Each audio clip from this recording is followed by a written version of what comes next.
If you guys have been following my videos and my blog posts and things about this crazy place, you know that it's a unique property, and I'm going to show you the ponds.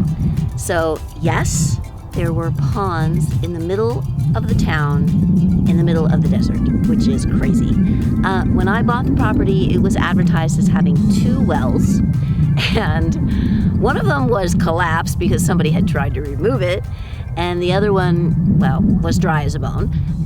So the water table has gone down, so there is no more natural water here unless I wanted to spend quite a lot of money to dig a new well, which I don't want to do. But these were trout ponds. So I'm going to show them to you.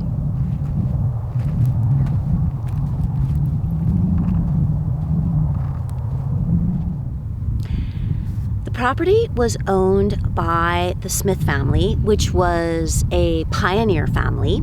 And the pioneers are what 29 Palms calls the first white settlers who came in here, and they displaced the natives who were here.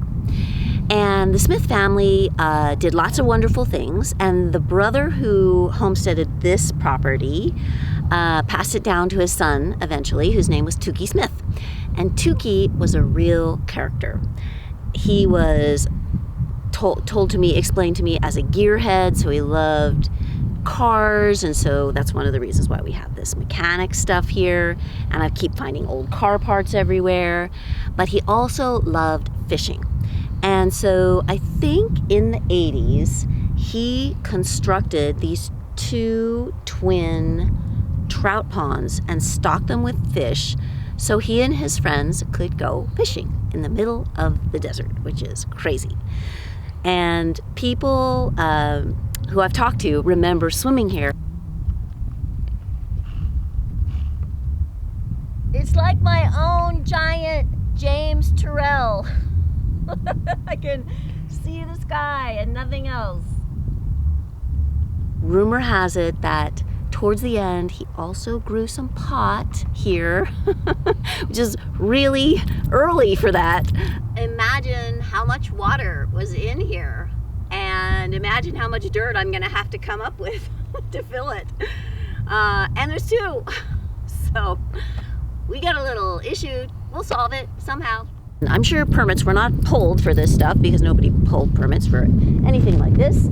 And it's just weird, you know, boats in the desert.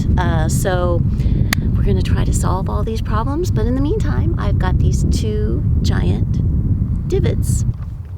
This one is the South Pond, and that one is the North Pond.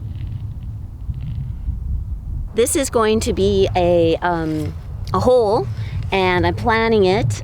It's going to be called the Long Shot, and my idea is that I'm going to walk backwards, and I hope I don't fall over.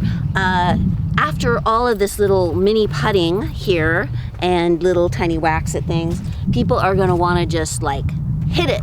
And so I want to have a really long fairway where people can just practice their shots, and the whole idea is to get a view of Campbell Hill because it's so beautiful from here. In fact, I think my property has the most beautiful view of it because it's almost completely symmetrical, and it doesn't look like that from any other place in 29 Palms. So I just love the view, and it's one of the things that was sold me on the property, and of course it's our Mojaveland logo. So yeah, this is it.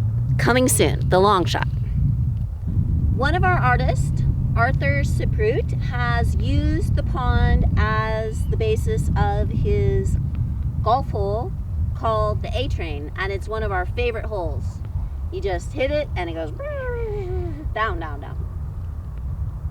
I also inherited Tookie's boat here, which is pretty big for a small little pond. And unfortunately, I don't think it can be used because it's disintegrating fiberglass, which is, I think it's a little toxic, so I might have to get rid of it. But anyway, here it sits until I figure out what to do.